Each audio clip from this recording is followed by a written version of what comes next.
ಇದು ಯಾವಾಗ ವಿವಾದದ ರೂಪವನ್ನ ಪಡಿತೋ ಕಂಬಳಕ್ಕಾಗಿ ಮರ ಕಡಿಯದಂತೆ ನಾವು ನೋಡ್ಕೊಳ್ತೀವಿ ಅಂತ ಕಲಬುರಗಿಯಲ್ಲಿ ಡಾಕ್ಟರ್ ಯತೀಂದ್ರ ಸಿದ್ದರಾಮಯ್ಯ ಹೇಳಿಕೆಯನ್ನ ಕೊಡ್ತಿದ್ದಾರೆ.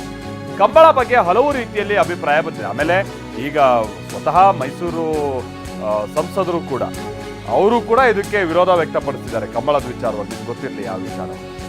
ಸೊ ಆದ್ರೆ ಸಿಎಂ ನಿರ್ಧರಿಸ್ತಾರೆ.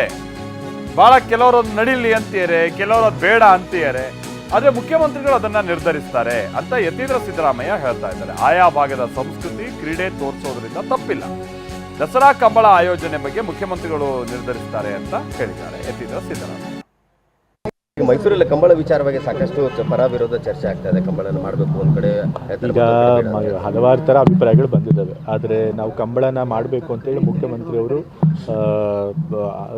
ತೀರ್ಮಾನ ಮಾಡಿದ್ದಾರೆ. ಸೊ ಹಾಗಾಗಿ ಕಂಬಳ ನಡೆಯುತ್ತೆ. ಮತ್ತು ಕರ್ನಾಟಕದ ಯಾವುದೇ ಮೂಲೆಯಲ್ಲಿ ಯಾವುದೇ ಒಂದು ಆ ಒಂದು ಪ್ರದೇಶದ ಸಂಸ್ಕೃತಿಗೆ ಸೇರಿದಂಥ ಕ್ರೀಡೆ ಅಥವಾ ಆಚರಣೆ ಇರ್ಬೋದು, ಅದನ್ನ ಇಡೀ ಕರ್ನಾಟಕಕ್ಕೆ ಪರಿಚಯಿಸೋದ್ರಿಂದ ಒಳ್ಳೆಯದೇ ಆಗುತ್ತೆ ಹೊರತು ಅದರಿಂದ ಏನು ತಪ್ಪೇನಿಲ್ಲ. ಅದನ್ನು ಮರಗಳನ್ನು ಕಡಿದಿದ್ದಾರೆ, ಮರಗಳನ್ನು ಕಡಿಬಾರ್ದಾಗಿತ್ತು. ಅದನ್ನು ಅಧಿಕಾರಿಗಳನ್ನು ಕೇಳ್ತೀವಿ. ಮರಗಳನ್ನು ಕಡಿದ ಹಾಗೆ ಕರೆಕ್ಟಾಗಿ